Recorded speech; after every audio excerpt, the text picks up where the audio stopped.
We have the first comprehensive information outlining what cruises could look like for the foreseeable future. See what these two cruise lines are planning to do to stop coronavirus spreading on their ships.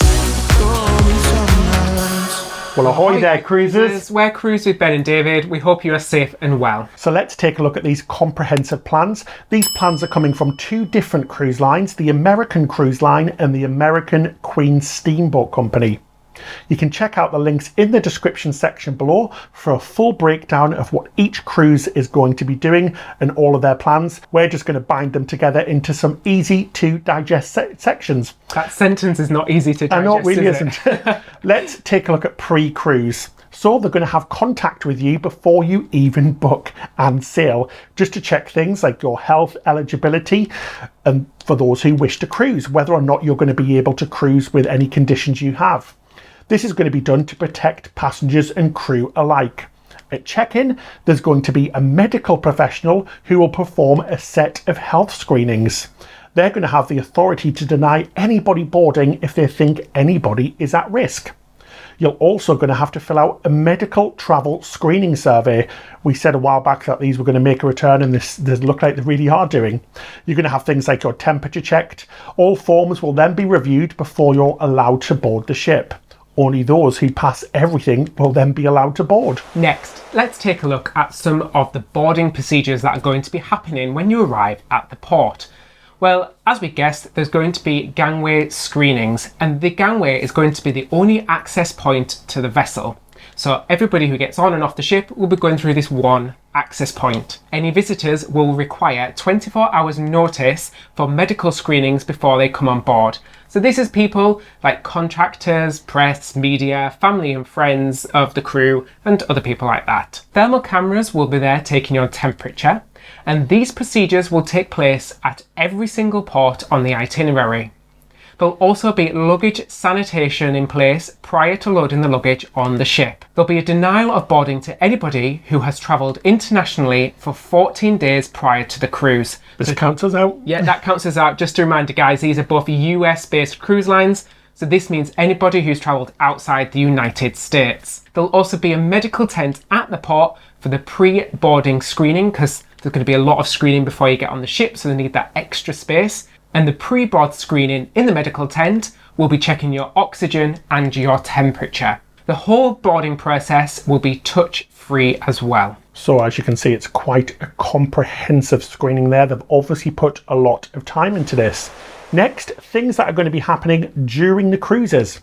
Well, first of all, guest capacity will be reduced by 25%. This means a maximum capacity of 75% on board. This will free up some extra room so crew don't have to share. PPE or personal protective equipment will be available at all times for both guests and crew. And trained crew will observe passengers for symptoms throughout the cruise. Crew will keep records and practice quarantine procedures at all times so they're fully up to date and know what they're doing. And there'll also be random manual screenings at the gangway. So instead of walking through the thermal temperature check, they will manually check you and your symptoms. And if there is a confirmed case, then 100% of all guests will then be manually screened. So the screenings are going to be happening both coming on and leaving the ship. And the same goes for crew members as well. They're going to be checked just the same. If you do have a temperature, a medical representative will check you. And then if there are any signs and symptoms, you'll be sent to a local medical care partner for further evaluation and testing. Anybody who's found to have a contagious condition whilst on the cruise or beforehand will not be allowed back on.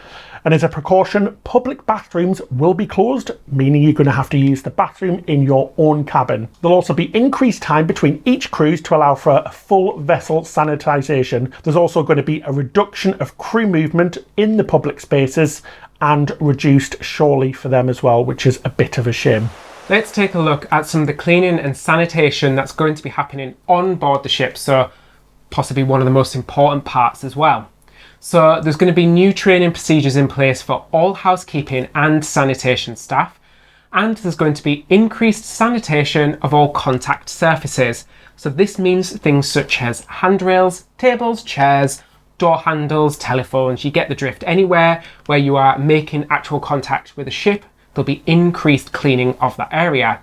And the cleaning is going to be conducted hourly. They'll be using higher concentrated cleaning solutions, and higher traffic areas will have more attention, so more cleaning. There'll also be twice daily fogging of all crew and public spaces. Now, There's no passengers there at the time. Yeah, this is serious, guys. This is serious cleaning. Yeah, they're taking it very seriously. Disinfecting wipes will be available for all guests within their cabins. We always used to take our own anyway, but they'll be available for you as well. And guest cards will not be swiped or touched during the cruise, but not everything's free, guys. Don't worry. They're going to be doing this remotely, so we guess you'll put your card details in when you check in. I think they're going to type it in. They'll literally just type in your surname manually rather than touching the card. So it's just reducing contact between crew and passengers. All motor coaches will also be sanitised, and all tour venues will be screened to see if they can practice safe social distancing and they have safe sanitation processes. There'll also be a reduced number of guests on the coaches, and sanitiser will also be available on each of the coaches. Electrostatic fogging of cabins will also happen after the guests depart. There'll also be disposable covers applied to each television remote in each cabin, and the gangway will be cleaned every half an hour. Wow, that is a lot of cleaning. Stuff. It's very serious. I'm not sure if it's starting to sound like a hospital or not. Let us know what you think in the comment section below. We think it's some great stuff they're planning to do, but is it going too far for a vacation? We'll leave that up to you.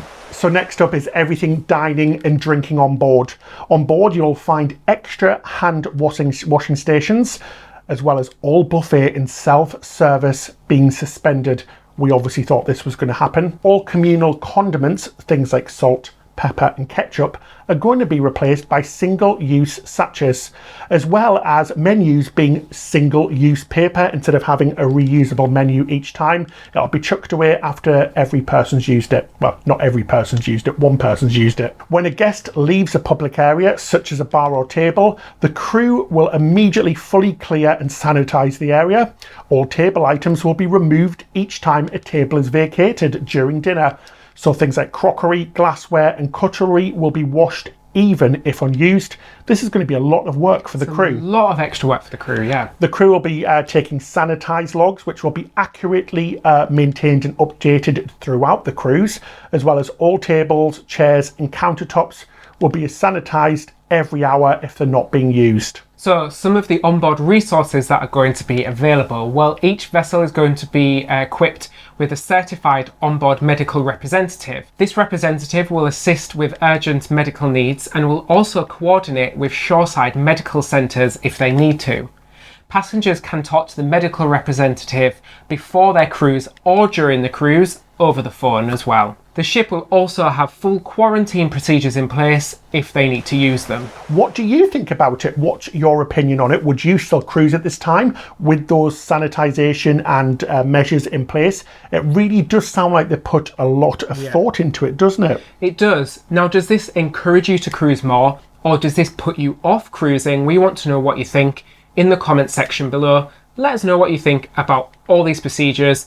Like we said, this is just 2 cruise lines, but it gives us an idea of what other cruise lines may be putting in place as well.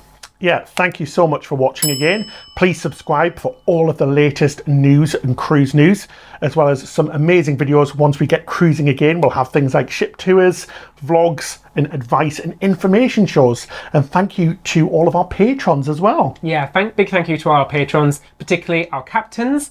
Captain of the week this week is Carter. So ahoy there, Carter. Ahoy there, Carter. That's it till next time. Happy cruising.